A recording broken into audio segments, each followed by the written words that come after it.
हे कृष्ण, युद्ध में अपने स्वजनों को मारकर मुझे कोई कल्याण दिखाई नहीं देता। मुझे न विजय की इच्छा है, न राज्य की, और न ही सुखों की। इस श्लोक में अर्जुन अपने मन की गहरी पीड़ा व्यक्त करता है। उसे लगता है कि यदि युद्ध में अपने ही संबंधियों का वध करना पड़े तो ऐसी विजय या राज्य का कोई अर्थ नहीं रह जाता। न च श्रेयः अनुपश्यामि। अर्जुन को इस युद्ध में कोई भलाई या कल्याण दिखाई नहीं देता। उसकी दृष्टि में यह युद्ध केवल विनाश लाने वाला है। हत्वा स्वजनम, यहाँ स्वजन शब्द बहुत महत्वपूर्ण है। अर्जुन को यह याद आ रहा है कि जिनसे उसे युद्ध करना है वे उसके अपने परिवार, गुरु और संबंधी हैं। न कांक्षे विजयम कृष्ण, अर्जुन कहता है कि अब उसे विजय की भी इच्छा नहीं रही। यह उसके भीतर के मोह और करुणा को दर्शाता है।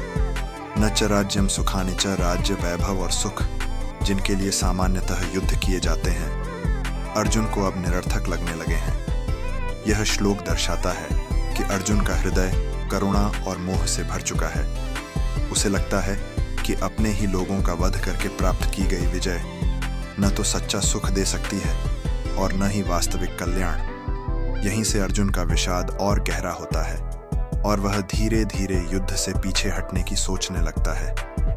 इसी मानसिक स्थिति में आगे चलकर श्री कृष्ण उसे कर्म, धर्म और आत्मज्ञान का उपदेश देते हैं।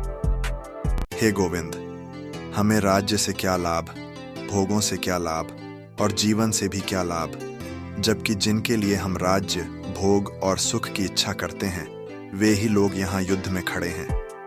इस श्लोक में अर्जुन अपने मन की गहरी पीड़ा व्यक्त करता है।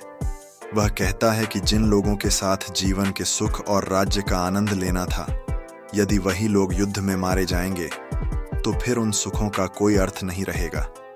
कीनो राज्यन गोविंद, अर्जुन श्री कृष्ण को गोविंद कहकर संबोधित करता है। वह पूछता है कि यदि अपने प्रियजन ही नहीं रहेंगे तो राज्य प्राप्त करने का क्या महत्व है। किम भोगैर जीवितेन वा, अर्जुन को अब भोग और जीवन भी निरर्थक लगने लगे हैं। यह उसकी गहरी निराशा और मोह की स्थिति को दर्शाता है। ये सामर्थ्य कांक्षितम नो, अर्जुन कहता है कि जिनके लिए हमने राज्य, सुख और भोगों की इच्छा की थी वे ही लोग अब युद्ध भूमि में खड़े हैं। यदि वे ही न रहें तो इन सब वस्तुओं का कोई मूल्य नहीं रहेगा। ये श्लोक दिखाता है कि अर्जुन का मन पूरी तरह संबंधों और करुणा से प्रभावित हो चुका है।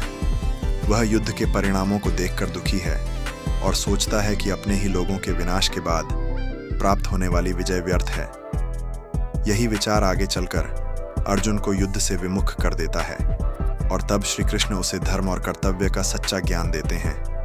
जिन लोगों के लिए हम राज्य, भोग और सुखों की इच्छा करते हैं वे ही लोग यहाँ युद्ध भूमि में खड़े हैं, अपने प्राणों और धन को त्यागने के लिए तैयार होकर। इस श्लोक में अर्जुन अपनी पीड़ा को और स्पष्ट करता है।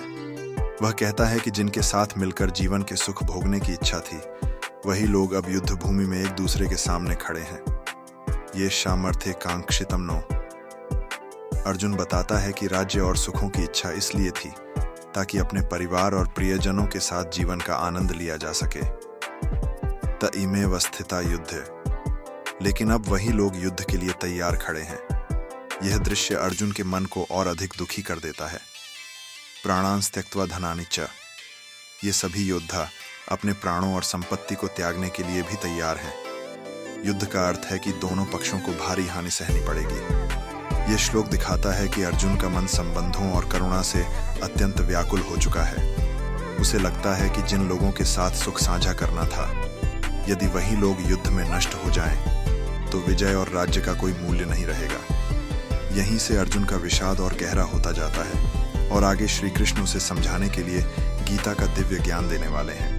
इस युद्ध में आचार्य, गुरु, पिता, पुत्र, पितामह, मामा, ससुर, पौत्र, साले और अन्य संबंधी भी उपस्थित हैं। इस श्लोक में अर्जुन अपने सामने खड़े लोगों का वर्णन कर रहे हैं। वे बताते हैं कि युद्ध भूमि में सिर्फ शत्रु नहीं है बल्कि उनके अपने गुरु, परिवार के सदस्य और रिश्तेदार खड़े हैं। इससे अर्जुन की मानसिक स्थिति और अधिक स्पष्ट होती है। वह युद्ध को केवल एक लड़ाई नहीं बल्कि अपने ही लोगों के विरुद्ध संघर्ष के रूप में देख रहे हैं। उनके मन में करुणा, मोह और दुख बढ़ रहा है। यही कारण है कि वे युद्ध करने के लिए तैयार नहीं हो पा रहे। इस श्लोक का मुख्य संदेश ये है कि जब कर्तव्य और भावनाएं टकराते हैं तो मनुष्य गहरे द्वंद्व में पड़ जाता है, जैसे अर्जुन उस समय थे। हे मधुसूदन, कृष्ण, मैं इनको मारना नहीं चाहता, चाहे ये मुझे मार ही क्यों न दें। तीनों लोगों के राज्य के लिए भी नहीं, फिर इस पृथ्वी के राज्य के लिए तो बिल्कुल नहीं। इस श्लोक में अर्जुन अपनी करुणा और वैराग्य को और स्पष्ट रूप से व्यक्त करते हैं। वे कहते हैं कि वे अपने स्वजनों को मारना नहीं चाहते, चाहे वे स्वयं मारे जाएं। अर्जुन के लिए राज्य, सुख और विजय का कोई मूल्य नहीं रह गया है, यदि उसके लिए अपने प्रियजनों का वध करना पड़े। वे यहाँ तक कहते हैं कि तीनों लोकों, स्वर्ग, पृथ्वी, पाताल का राज्य भी उन्हें स्वीकार नहीं, यदि उसकी कीमत अपने लोगों की हत्या हो।